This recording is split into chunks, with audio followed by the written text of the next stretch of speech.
제가 운동을 가려면 집에서 한 10분에서 15분 정도를 걸어서 가야 됩니다. 근데 그 길의 한 절반 정도는 이 담벼락이 낮은 주택가 골목이에요. 그래서 거기를 지나가고 있으면 제가 마치 고향에 온 듯한 착각을 받을 정도로 그렇게 옛날 건물들이 많이 있는 곳인데, 한 중간 지점 정도 가면 갈림길에서 갑자기 아카시아 향이 확 납니다.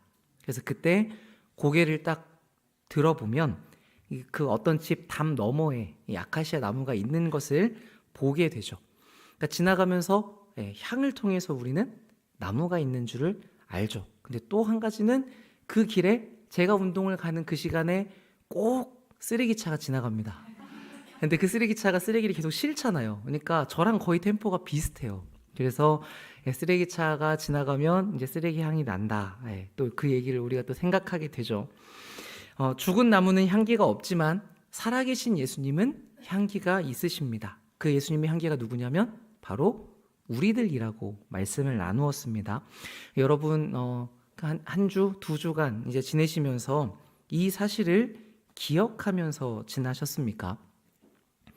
그럼 이제 우리는 생각해 보죠. 내가 과연 예수님의 향기를 잘 드러냈는가? 그런데 제가 여러분들에게 여쭈어 보는 내용은 대부분 여러분 잘 드러내셨습니까? 보다는 여러분이 예수님의 향기라는 것을 기억하며 지내셨습니까? 하는 부분입니다. 그러니까 우리는 잘하고 싶은 마음에 앞서가는 때가 많죠. 잘 하려고 합니다. 근데 여러분 그러지 마시고 순서대로 가시는 것이 훨씬 더 좋습니다. 바닥이 든든해야 우리가 훨씬 더 멀리 뛰어갈 수 있죠. 따라서 우리가 먼저 마음에 간직해야 되는 내용은 무엇이냐면, 내가 예수님의 향기라는 정체성, 나에 대한 인식입니다. 자, 내가 예수님의 향기다. 여기에 우리가 한 가지 덧붙여서 본 말씀이 있었죠. 우리는 향기일 뿐만 아니라 그리스도의 편지라는 내용이었습니다. 그리고 바울이 그 말에 담겨있는 중요한 의미를 우리에게 설명해 주었죠. 우리가 그리스도의 편지라고 하는 말은 예수님께서 우리의 마음판에 성령으로 기록하신 그 새 언약의 성취, 놀라운 사건이 벌어졌다는 이야기였습니다. 그런데 이 이야기를 들으신 여러분들은 역시 하나도 놀랍지가 않으십니다. 그렇죠? 왜냐하면 성령님이 우리 마음에 계신다는 얘기는 우리에게 너무나 당연하고 익숙한 이야기이기 때문에 그래요. 그런데 바울은 우리가 이렇게 당연하게 여기는 성령의 내주하심을 말로는 도저히 표현할 수 없는 지극히 영광스러운 일이라고 이 편지에 기록하고 있습니다. 근데 이게 얼마나 대단한 것인지를 설명할 방법이 없으니까 무엇을 가지고 오냐면, 구약에 있었던 모세의 수건 이야기를 가지고 오죠.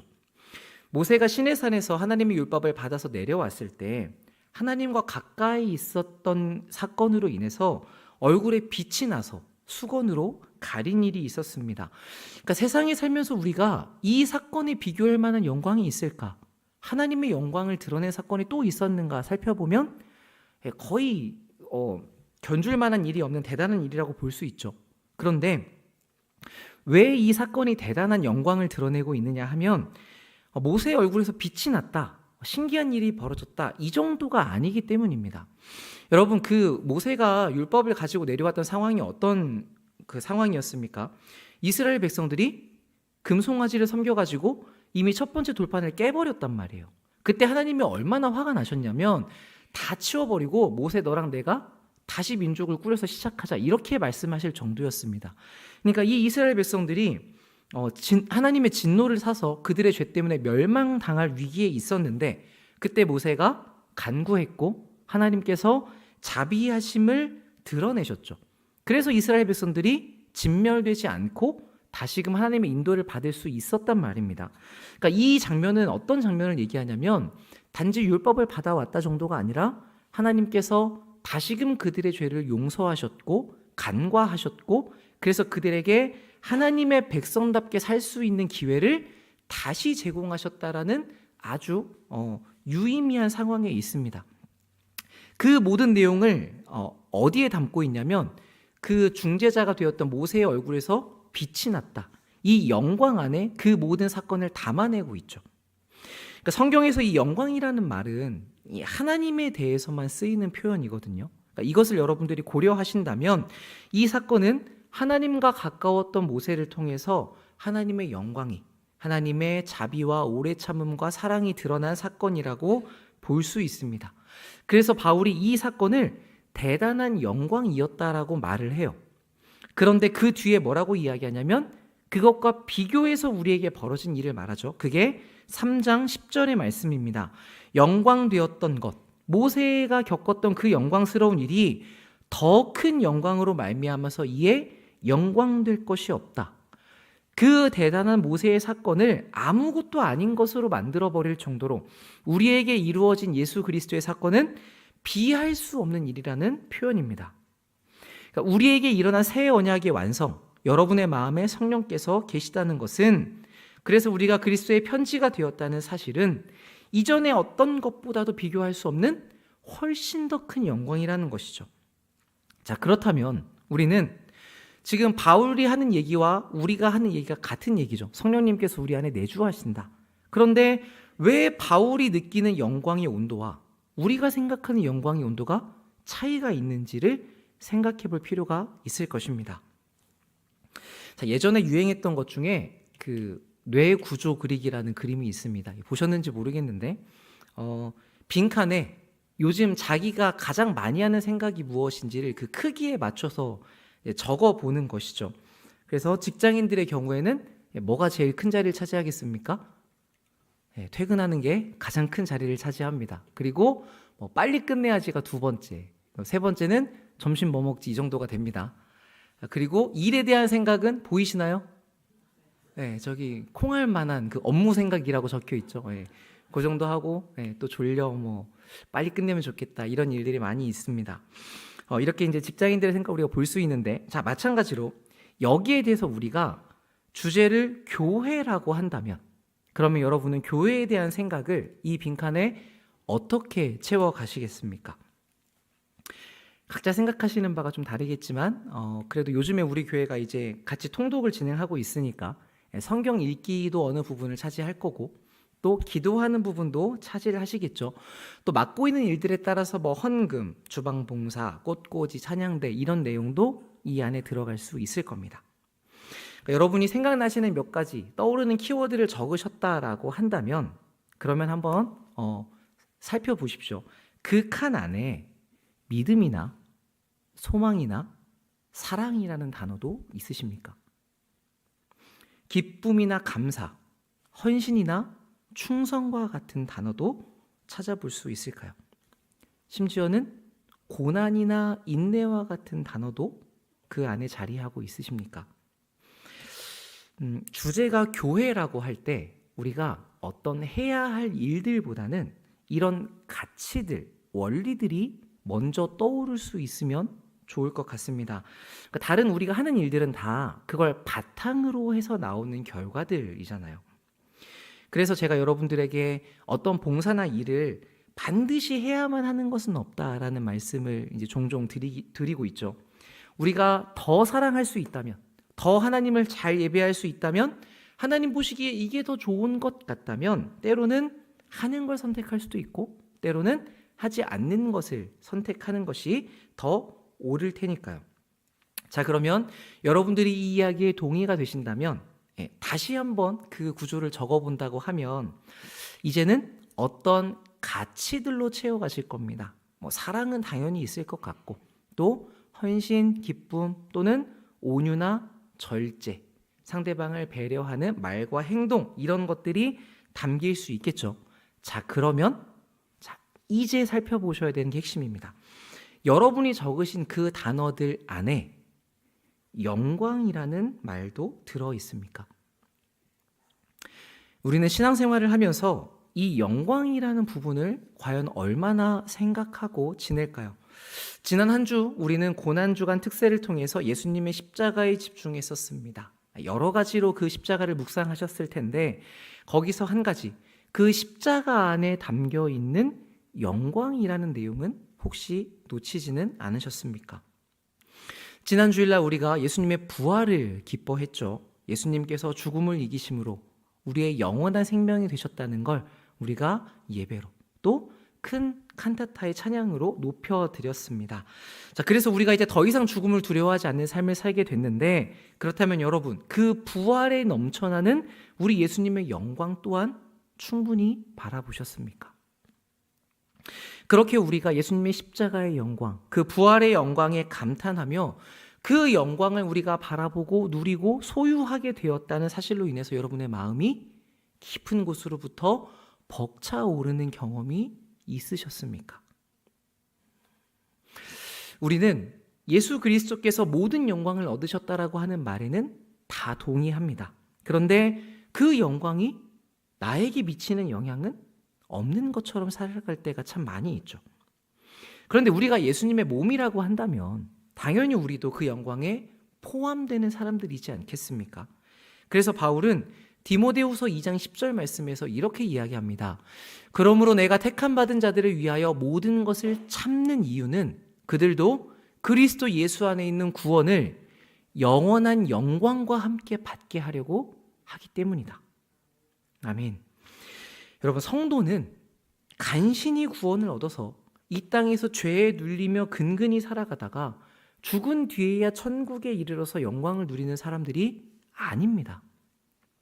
없어질 영광이 아니라 영원한 영광, 그 그리스도 안에 있는 영광을 구원과 함께 받아서 누리는 사람들인 것이죠. 그래서 우리는 이 성도의 영광이라는 부분을 충분히 생각하고 알고 또 경험할 필요가 있습니다.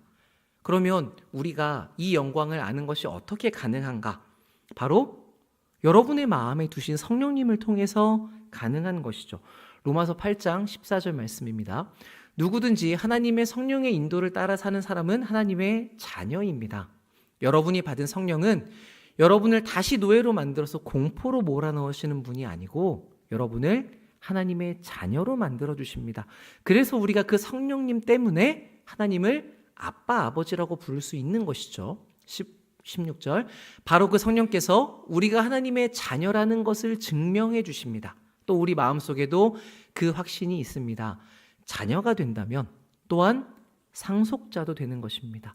과연 우리는 하나님의 상속자로서 그리스도와 함께 상속을 받을 사람입니다. 그러면 우리가 그리스도와 함께 고난을 받고 있으니 영광도 그와 함께 받지 않겠습니까? 아멘. 우리가 잘 아는 말씀이죠. 여러분, 이 말씀 구절을 곰곰이 살펴보시면 우리가 이런 결론에 도달하게 됩니다. 우리는 내가 어떤 영광을 소유했는지 아는 만큼 고난을 견뎌낼 수 있습니다. 보통 우리는 신앙생활을 하면서 겪는 고난을 어쩔 수 없으니까 버티는 것이라고 생각할 때가 많이 있거든요. 근데 바울은 그렇게 표현하지 않죠. 이어지는 18절이 어떤 말씀입니까?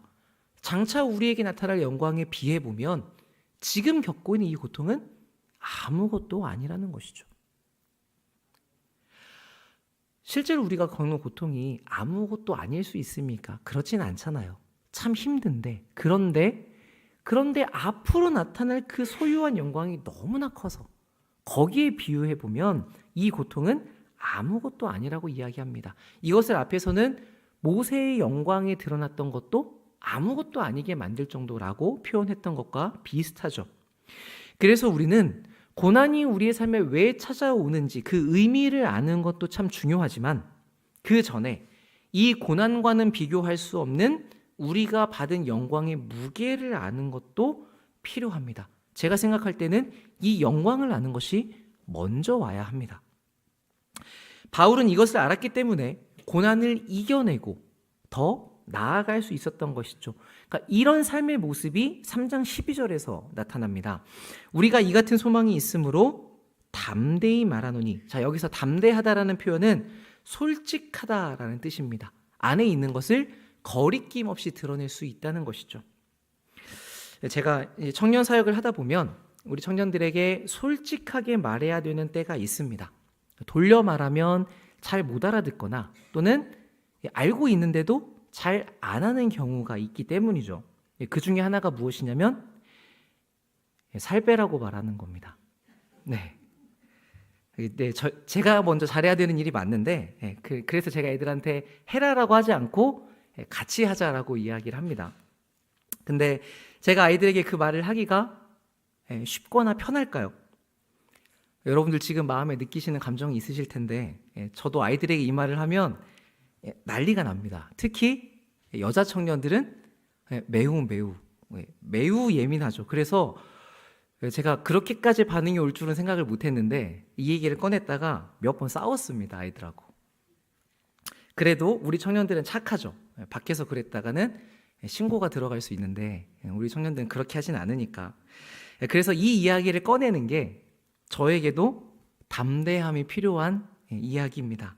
그래서 여러 번 이제 고민을 합니다. 근데 아무리 생각해봐도 살을 빼는 게 이 청년에게 유익해요. 그게 저에게 확신이 듭니다. 그러면 그때 제가 담대히 말하는 것이죠. 돌려 얘기하지 않고 누구야? 살 빼자. 이렇게 아주 솔직하게 이야기를 합니다. 근데 이 이야기를 제가 남녀를 가리지 않고 하기 때문에 청년부 모든 아이들에게 욕을 먹을 때가 있는데 제가 왜 이 말을 아이들에게 계속 하겠습니까? 그러니까 뚱뚱하다고 놀리거나 제가 괴롭히려고 하는 게 아니잖아요. 또 너희가 살을 빼야 건강하게 살 수 있다. 저는 단지 이것만 가지고도 이야기하지 않습니다.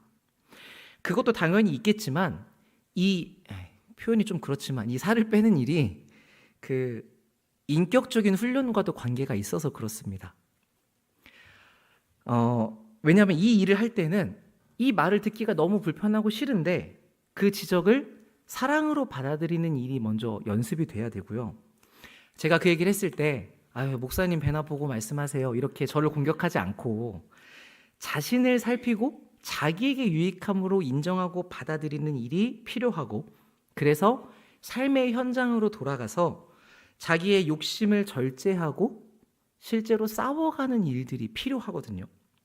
그러니까 게으름이나 식탐이나 운동 등 여러 가지 내가 하기 싫은 이 본성을 거슬러 절제하고 자신을 제어하는 일이기 때문에 이 목적을 가지고 하면 살을 빼는 일도 삶에서 신앙적 훈련을 만들어내는데 유익합니다. 물론 이제 그 일이 얼마나 어려운지는 저도 잘 알죠. 그래도 우리가 바른 길을 향해 가자는 태도를 계속 갖자고 이야기하는 겁니다. 물론 이 이야기는 여러분들께 드리는 말씀은 아니니까요. 걱정 마시고 잘 드시고 건강하시면 좋겠습니다. 제가 청년들한테 할 때에도 아무 때나 하지 않습니다. 그 사람에게 정말 필요할 때, 확신이 들 때에만 담대하게 숨김없이 말하는 것이죠. 이런 일에 비할 바는 아니겠지만 그것과 비슷한 느낌으로 바울도 자신이 큰 영광 중에 있다는 것을 확신하기 때문에 이 내용을 담대히, 즉 솔직하게 다 드러낸다고 이야기합니다. 모세는 없어질 영광이기 때문에 가렸지만 자신은 영원히 있을 영광이기 때문에 드러낸다고 하는 것이죠. 자, 그런데 거기서 이어지는 14절은 반대로 이스라엘 백성들의 마음이 돌처럼 둔하여져서 구약을 읽을 때 수건이 벗겨지지 않았다고 이야기하죠. 3장 14절을 보시면 바울이 이 영원한 영광을 드러내고 있는데 이스라엘 백성들이 읽으면서도 깨닫지 못하고 있다고 하는 것입니다. 왜냐하면 이 수건은 그리스도 안으로 들어와야지만 없어지는 것이기 때문이죠. 그 흐름 안에서 나온 말이 17절입니다. 주는 영이시니 주의 영이 계신 곳에 자유함이 있다. 자, 그러면 이 말씀에 비추어 보면 지금 수건이 벗겨지지 못한 이스라엘 사람들은 어떤 상태에 있는 것입니까? 자유롭지 않은 상태입니다. 그리스도 안에 있는 상태가 아니라고 볼 수 있죠. 여전히 율법에 매여 있기 때문에 그렇습니다. 자, 그런데 18절, 모든 택함을 받은 사람들, 교회는 수건을 벗은 얼굴로 주님의 영광을 바라본다고 하죠. 예수님과 같은 형상으로 변화되어서 우리는 영광에서 영광에 이르는 사람들이라고 합니다. 여러분, 이게 성도의 삶, 우리의 걷고 있는 인생입니다. 성령님께 붙들려서 영광에서 영광으로 더욱 큰 영광을 향해서 나아가는 인생인 것이죠. 자, 이렇게 바울은 3장 전체를 통해서 성령의 사람들을 영광이라는 말 안에 담아내고 있습니다. 그래서 저는 우리가 이 영광이라는 단어를 놓치지 않았으면 좋겠습니다. 하나님의 영광을 아는 교회, 그 영광 알기를 갈망하고 그래서 그분의 영광을 더 볼 수 있는 교회가 되기를 바랍니다. 우리가 이 하나님의 영광을 나에게 주어진 영광으로 이해할 수 있을 때 고난이라는 것도 바르게 이해하고 잘 감당할 수 있게 됩니다. 자, 영광이라는 것을 알아가는데 왜 고난을 이해할 수 있다고 말하는가? 한 유명한 영화의 대사에 이런 내용이 있습니다. 그 수적으로 매우 불리한 전투를 막아낸 다음에 그 군대 전부가 전사하는 장면에서 하는 대사예요. 그런데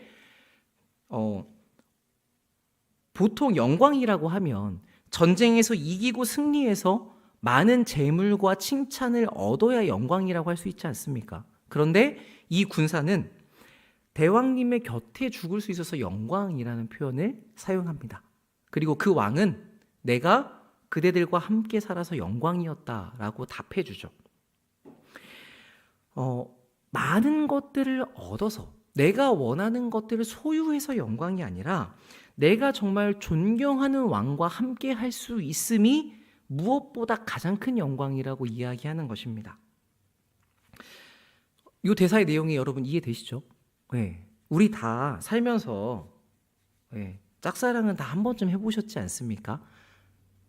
아닌 것처럼 표정을 지으시지만 어릴 때 교생 선생님이나 등등 이제 우리가 짝사랑을 할 때가 있는데 그 마음이 많이 커지면 그때 우리의 소원이 무엇이에요?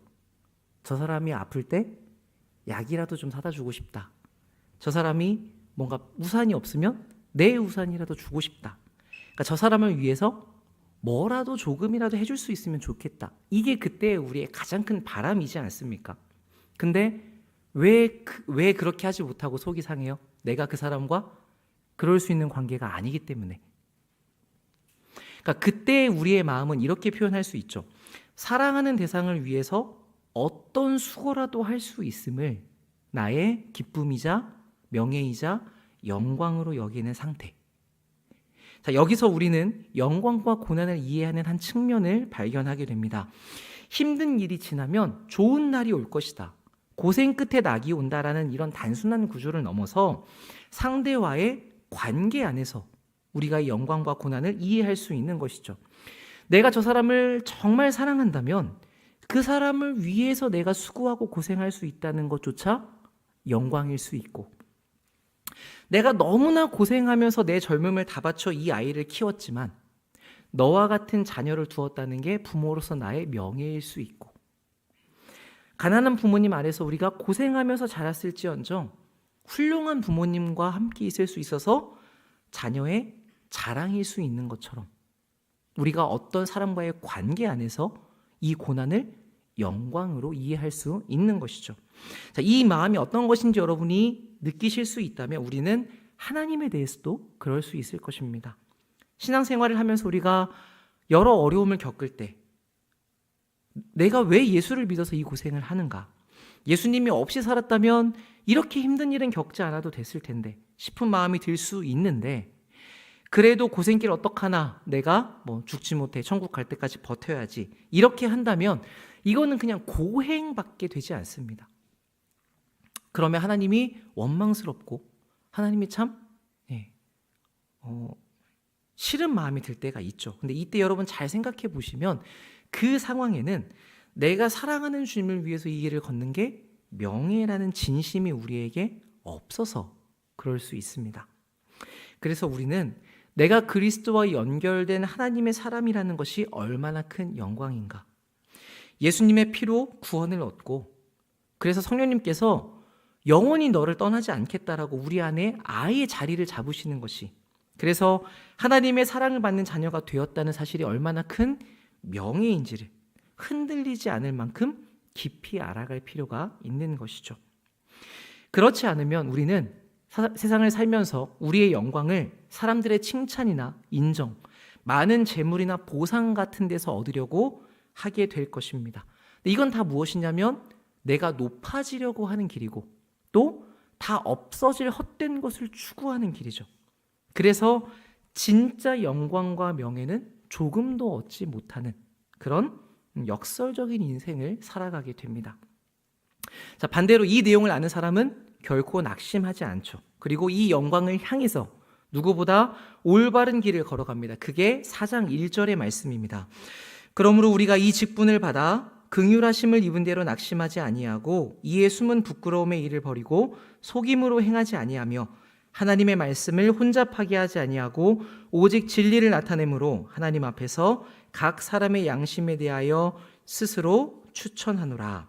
자, 바울은 지금 추천서가 없다라는 공격을 받고 있었지 않습니까? 근데 거기에 대해서 내가 하나님의 새 언약의 일꾼이라는 영광스러운 직분을 받았고, 그래서 하나님께서 긍휼을 더하여 주시기에 낙심하지 않고 숨기는 일이 없이, 속이는 일이 없이, 아까 우리가 앞에서 봤던 담대하다는 뜻처럼 정직하게 진리를 드러냈다고 이야기하고 있습니다.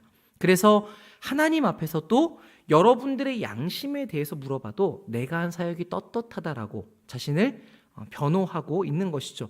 자, 그러면서 오히려 반대로 이제 역공을 펼치는데 3절을 보시면 이 영광의 복음을 받아들이지 못하는 사람이 오히려 망하는 자들이라고 이야기합니다. 이어지는 4절은 세상의 신이 그들의 마음을 혼미하게 해서, 그래서 그리스도의 영광의 복음의 강체가 가려졌다고까지 표현을 하죠. 그 사람들은, 바울을 대적하는 사람들은 복음의 빛을 받지 못한 사람들이라고 단호하게 이야기하는 것입니다. 자, 그리고 마지막 5절과 6절이 이어집니다. 우리 같이 한번 읽어보겠습니다. 우리는 우리를 전파하는 것이 아니라 오직 그리스도 예수의 주 되신 것과 또 예수를 위하여 우리가 너희의 종된 것을 전파함이라. 어두운 데에 빛이 빛이라 말씀하셨던 그 하나님께서 예수 그리스도의 얼굴에 있는 하나님의 영광을 아는 빛을 우리 마음에 비추셨느니라. 아멘. 세상에 어떤 사람도 내가 당신의 종이 되었습니다라는 이야기를 전하지 않습니다. 자랑하고 추천을 받아서 높아지려고 했던 거짓 교사들은 특히나 더 그랬겠죠. 여기에 대해 바울은 참된 하나님의 사역자는 자기가 아니라 예수님의 주되심을 전하고 또 예수님을 위해서 우리가 너희의 종 되었다는 것을 전하는 사람이라고 쐐기를 박습니다. 이것이 거짓 교사와 참된 사역자를 분명하게 나누어 주고 있죠. 자, 그렇다면 이 사람들이 어떻게 다른 사람의 종이 되는 일을 구할 수 있었는가, 전할 수 있었는가? 그것은 하나님이 일하셨기 때문에 가능하다라고 이야기합니다. 그게 우리가 방금 6절에서 읽었던 내용이죠. 어둠 가운데 말씀으로 빛을 비추셨던 하나님께서 역시나 어두웠던 나의 마음에 하나님의 영광을 아는 빛을 비추어 주셨기 때문입니다. 자, 그런데 여러분, 이 영광을 아는 빛이 어디에 있다고 이야기합니까? 6절을 보시면 그리스도의 얼굴에 있다고 이야기를 하죠. 모세의 얼굴에 있던 영광은 아무것도 아닌 것으로 만들어버릴 영광이 그리스도의 얼굴에 하나님의 영광을 아는 빛으로 있었다고 이야기합니다. 그래서 우리는 또다시 예수 그리스도를 바라보라는 자리로 돌아오게 되죠. 그런데 이제는 전보다 더 풍성한 이해를 가지고 이 자리로 옵니다. 단순히 그리스도를 바라본다 뿐만이 아니라 예수 그리스도를 통해서 명확히 무엇을 보고자 하는 것입니까? 하나님의 영광을 아는 빛을 보고자 하는 것이죠. 그러니까 여러분, 이런 영광이 우리에게 이미 허락되어 있다는 것을 이해하시고 우리가 걷는 길이 죽지 못해 그런 고난을 겪는 일이 아니라 하나님과의 관계에서 그분을 우리가 진정으로 사랑하기 때문에 이 수고까지도 우리의 명예와 영광이라는 것을 알고 감당함으로써 더 이 신앙의 길을 담대하게 전진해 가시는 명예로운 그리스도인의 삶이 되시기를 예수님의 이름으로 축복합니다. 아멘.